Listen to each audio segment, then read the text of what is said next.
When I published my Logos 9 review, I did not yet have access to the updated Logos 9 mobile app. So now that I've had it for a little while, here are my thoughts on the updates to the mobile app. But before we get into that, you need to know a few things. First of all, my mobile devices are all Apple products. I'm a bit of an Apple fanboy. So I've got an old iPhone 10 and an old iPad Air 2 that I use. So I can't really comment on what the app is like on Androids because I haven't used it myself. But I would assume it's about the same. And the second thing you need to know is the iPad and the iPhone apps are almost identical. The only real difference that I can see is the size of the screen. All the features are the same. In my Logos 9 review of the desktop app, I talked at length about the new Sermon Builder. It's one of the most useful features of the entire upgrade. And in the mobile app, you can access all of the sermons that you've created in the Sermon Builder. You can read them and you can marvel at your prose, but unfortunately, you cannot edit it. Bummer. That would have been really nice. So if you spot a glaring typo or have a quick thought that you really want to add before standing up to preach, you're gonna have to run back to your desktop or to your laptop computer to make any changes there. The good news is that you can edit notes. So if you want to note a change that you'd like to make or write part of your message when you're on the go, you could keep a note that is in a sermon notebook tied to that sermon and then add it into the Sermon Builder later when you're back at your computer. Now, I did find a little workaround on my iPad. You can pull up the Logos web app online and the Sermon Builder does work there. Unfortunately, it still doesn't work on an iPhone, just the iPad, so it is possible there. Now, I wish I could make some quick edits directly in the app, but the most important thing for me right now is that the preaching mode works. And I've got really good news for you. Unlike on the desktop app, preaching mode works offline on the mobile app. So I was worried if you watched my previous review that if you were without a reliable Wi-Fi connection, that you could be at risk of standing up to preach your sermon and not being able to see your notes. But thankfully, Faith Life recognized this and made sure that you could use the preaching mode offline on mobile devices. So yes, all right, that's what I was hoping for. All of the features from the desktop preaching mode are in the mobile app as well. The top left corner shows the current time. The top middle displays a countdown timer. Next to that is an option to turn on the display of the slides that you've created in the Sermon Builder, and you also have all the same display options for your text. So you can customize exactly how you want your sermon notes to look. I also love that the app has dark mode. So if you set your phone to dark mode, you'll get a much better view for preaching because less light is gonna be shining up on your face and it's gonna keep you from looking like you're telling scary stories around a campfire. Overall, this is by far the best sermon notes app that I have seen. And anytime that I am preaching from my iPad, I'm gonna be using this app. It's my new favorite update, and it makes the update from Logos 8 to Logos 9 worth the price. Now, one of the things that always bothered me about the Logos mobile app was that the search function, which is one of the most powerful things about Logos and why we use it, was not really easily accessible in the app. The Logos 9 update fixed that though. Now you can effortlessly search the entire Bible or your entire library wherever you are in the app. There's a search icon in the main menu at the bottom of the screen, so with one press you can easily access the search menu. You'll even see a few tips on how you can use the search features. When you click on the search bar, you'll notice options to either search your entire library, just the Bible, or a specific resource. Now, this is great if you want to search for a specific phrase in your Bible or look for something specific in a commentary or another book that you have in your library. There's also a search bar at the top of whatever resource that you have opened, and this is really great. So if you're in the Bible, you can type a reference and just jump immediately to that location like you could before.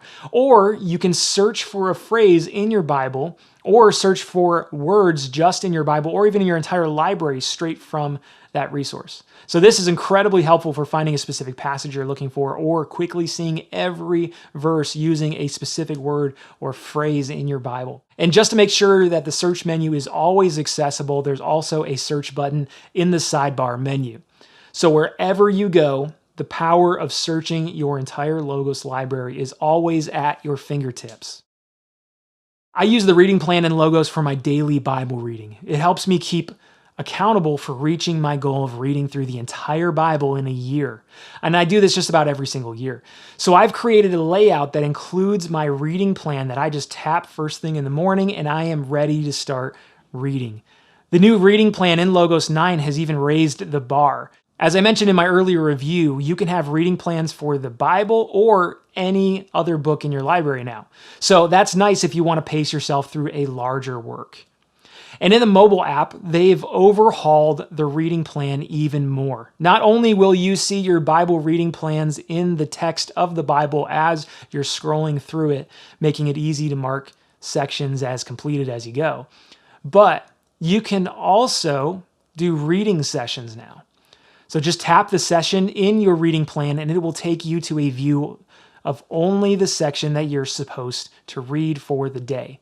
Once you're done, you hit the finish button and it's marked as read.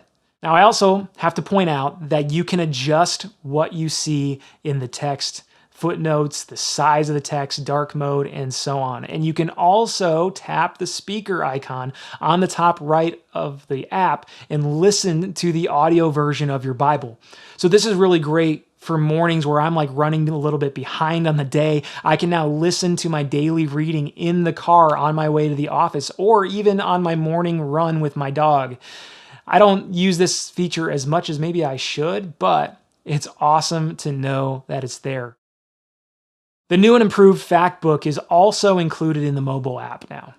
This is great if you're doing some sermon prep or any kind of Bible study on the go. Simply click the menu, hit Factbook, and type your topic or reference in the search bar. For example, if I were to type Colossians 1:15, I'll see a few different options that I could choose. Or I could just hit search and it immediately pulls up a ton of material on the first chapter in the book of Colossians. And I'm just off to the races in my studying now. I have quick access to media, events mentioned, sermons in my library, passage guides, exegetical guides, and more. I could also type in a topic like grace and see things like grace as a preaching theme, as a counseling theme, theological concepts regarding grace, and more. Again, if I click the top option for grace as a concept, I see some quick articles, quick word study, examples of grace in the Old Testament, key passages, media, dictionaries, journals, books from my library, and more. This is a powerful feature, almost like having a little research assistant in your pocket with you. Now, this would take you hours of thumbing through a library trying to find all these resources on a specific topic. But with the Logos Bible app, it's all there at the push of a button. Technology is just incredible, isn't it? Now, one last new feature that I want to point out is the new passage lists. In the mobile app, you can pull up any passage list that you've made on the desktop app. But to be honest, this feature seems a little bit half-baked. It's nice that you can view the passages, but you can't edit the lists. Now, why can't we add or remove passages here? I don't understand. Now, one cool feature that relates to this is the reference scanner.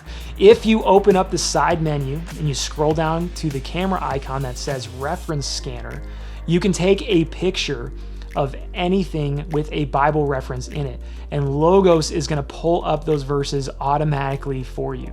So if you're in a church and you want to look up a reference that's in a bulletin, or maybe you're reading a book with a reference to Bible verses that you want to look up, you can just snap a quick shot of the reference and Logos will show you the verse, or even multiple verses that are in the same shot on the same page. And if you want to save those verses for later, you now have the option of saving them as a new passage list. This is wonderful and helpful. However, I feel like it just lacks that option to add references to an existing list. I mean, why can't we edit our lists in the app? Why can't we add these references to a current list that we're building? So as great as this feature is, I'm a little bit disappointed that it's just not quite fully functional yet. I'm hoping Faith Life hears me on this one and they fix it in the future updates.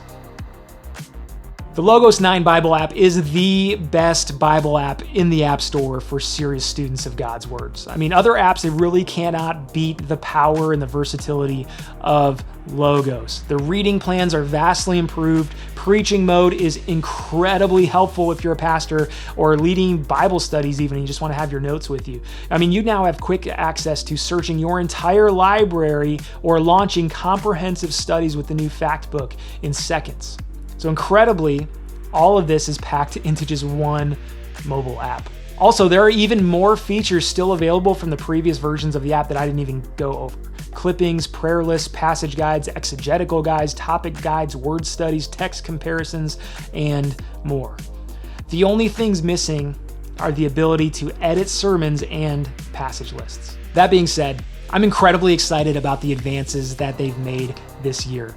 This Bible app is almost perfect, and I really just can't wait to see future updates. The Logos Bible app is my choice for all my Bible reading and research on the go, and now it is my new favorite preaching app too.